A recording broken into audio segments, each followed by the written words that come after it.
John, do you think that Jimmy Kimmel should have been allowed back on air? Well, I think for a number of reasons, no. His ratings are terrible. I think ABC was glad to get rid of him. They're obviously losing money on his show. I keep hearing Jimmy Kimmel referred to as a comedian, but I have never seen that he said anything that's funny. What he said about Charlie Kirk's assassination, his murder, is that the murder was committed by a MAGA person. That was not a joke. There was no attempt at humor there. It was simply a politically motivated lie. And as far as I can see, Jimmy Kimmel's program is simply an hour-long false, irrational smearing of Republicans. And so, yeah, I'm not surprised that he didn't apologize. That's the whole purpose of his show. And my guess is that ABC is going to wait a reasonable amount of time and then quietly try to get rid of him. Yeah, I feel like this was the first strike. They've suspended him for a bit, and then I do agree perhaps in time we'll actually see the show cancelled altogether, and good riddance if that's the case. Now, look, the French president, Emmanuel Macron, I've got to say he's shown what a real loser he really is. His car was blocked in New York by traffic because of the United Nations, and so his first initial response was to get on the phone immediately and call Donald Trump for help. Have a look. How are you? Guess what? I'm waiting in the street because everything is frozen for you. I'm sorry, President. I'm really sorry. It's just that everything's frozen right now. There's a motorcade coming late. That's why. Oh, sorry. If you don't see it, let me cross. I negotiate with you. John, no such luck. He was actually forced to walk instead for 30 minutes through the streets of Manhattan. I tell you what, you've got to laugh at this, but I just thought it was a bit too much calling Donald Trump direct. What do you think? Well, it's an interesting story, really, Danica, because apparently Macron does have a direct line where he can call President Trump and reach him. This was completely trivial, okay? He and everybody else there had to wait for a few minutes for a motorcade to go by. This happens fairly often. I'm sure it happens in Paris when Macron is driving around. And so instead of just waiting there for a few minutes like everybody else, Macron pulled out his telephone and called Trump and complained about it. And I don't know if he knew that there were cameras going and videos would be produced, and he was trying to make himself look important by getting right through to Donald Trump. Or maybe after he complained about the traffic and being stopped there for a few minutes, he started talking about wanting to get together with Trump and talk about Qatar and Gaza and so forth. And maybe that was his agenda. I don't know. But it was, I think, really a very odd incident. I think it was, personally, I just found it quite arrogant, really. I've always thought that Emmanuel Macron was arrogant and his full arrogance was on display. Now, look, we just spoke there about Charlie Kirk's assassination. Turning Point USA says security lacked jurisdiction to monitor the rooftop where that gunman made the fatal shot. Their spokesman, Andrew Colvert, said its security team does not have the authority to police rooftops or surrounding areas during campus speaking events. John, so really, they were left very exposed on that day.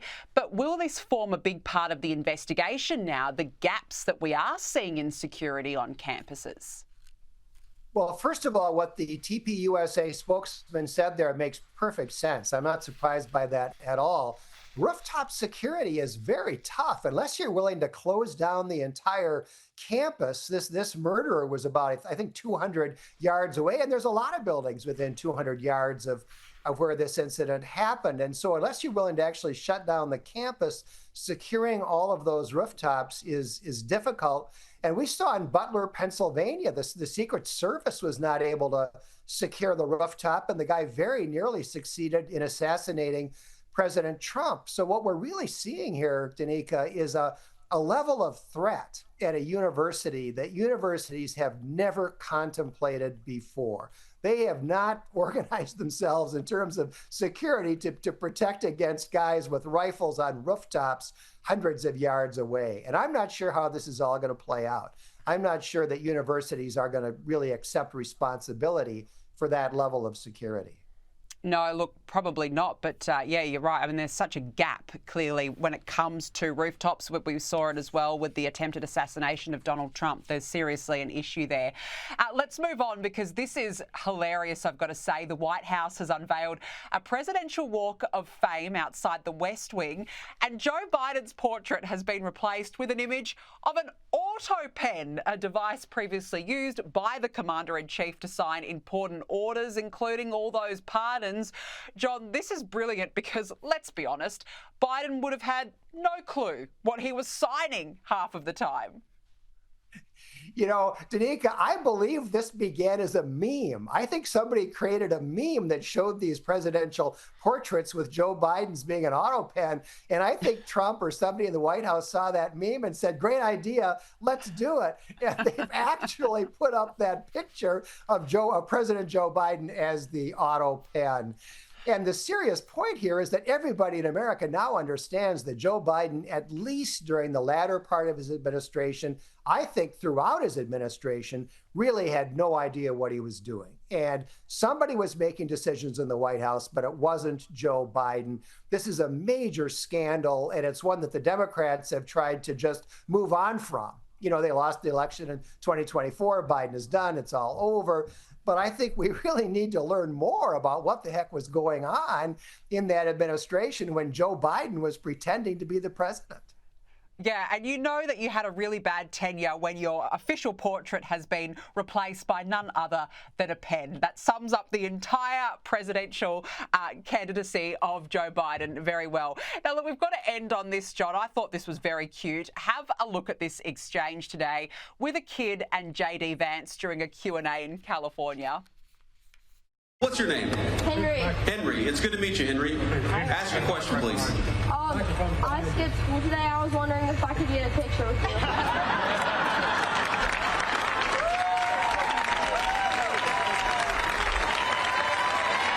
Well, I guess you got to have some excuse to skip school, so I might as well get a photo with Henry.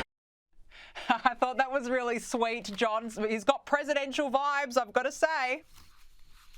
J.D. Vance is a terrific natural politician, Danica.